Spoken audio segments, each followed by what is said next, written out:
The axillary region of the upper limb marks the extent of many vessels, including the blood supply, lymphatic drainage, and the nerve plexus pertaining to the upper limb.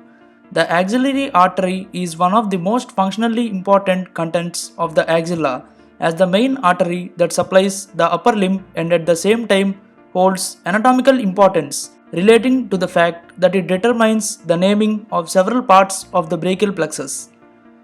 The axillary artery extends as a continuation to the subclavian artery from the outer border of the first rib till the lower border of the teres major muscle. From the bottom of the teres major muscle, it continues as the brachial artery. The surface markings of the axillary artery can be made by making a point A at the midpoint of the clavicle and a point B at the lower end of the lateral wall of the axilla. Joining these points gives the course of the axillary artery. Parts of the axillary artery. As observed in the image, the axillary artery is crossed by the pectoralis minor muscle anteriorly. This muscle divides the axillary artery into three prominent parts.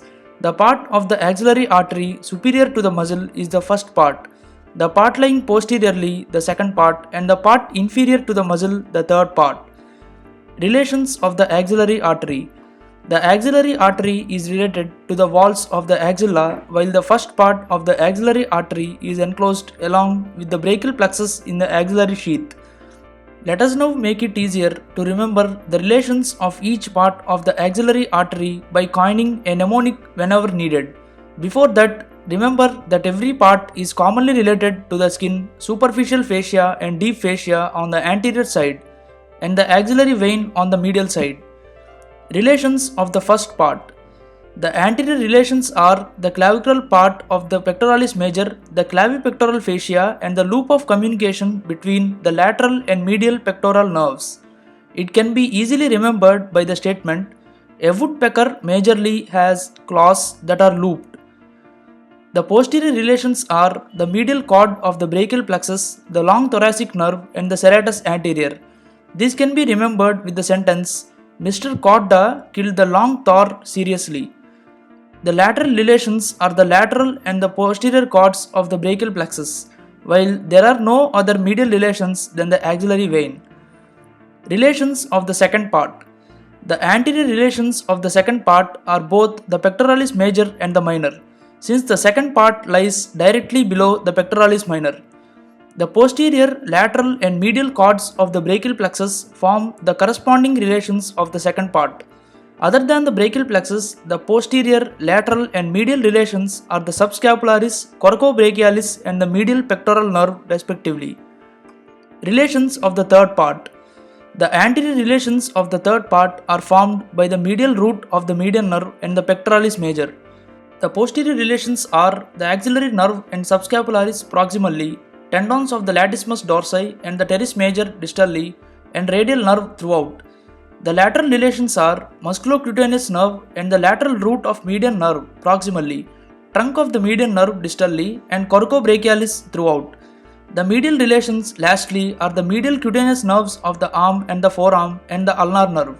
They can be remembered as M2U. Branches of the axillary artery. There are a total of 6 branches arising from the axillary artery. The first part gives the superior thoracic branch. The second part gives rise to the lateral thoracic and thoracoacromial branches. The third part gives rise to the subscapular, posterior circumflex and the anterior circumflex humeral branches. The branches of majorly the third part of the axillary artery form anastomoses around the scapula, with the first part of the subclavian artery. Over the acromion process, the acromial branches of the thoracoacromial trunk and the posterior circumflex humeral artery anastomose with the suprascapular artery, which is an artery arising from the subclavian artery.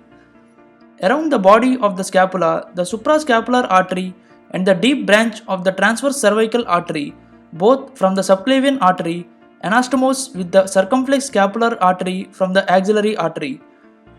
Clinical anatomy.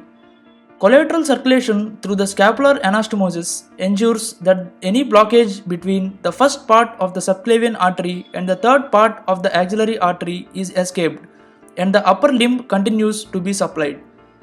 Pulsations of the axillary artery can be felt in the lower part of the lateral wall of the axilla. This can be utilized during operations to check bleeding from the distal part of the upper limb by compressing the axillary artery against the humerus. With this, we come to an end of our topic. Thank you for your patient listening. Please like, share and subscribe the channel for more interesting content.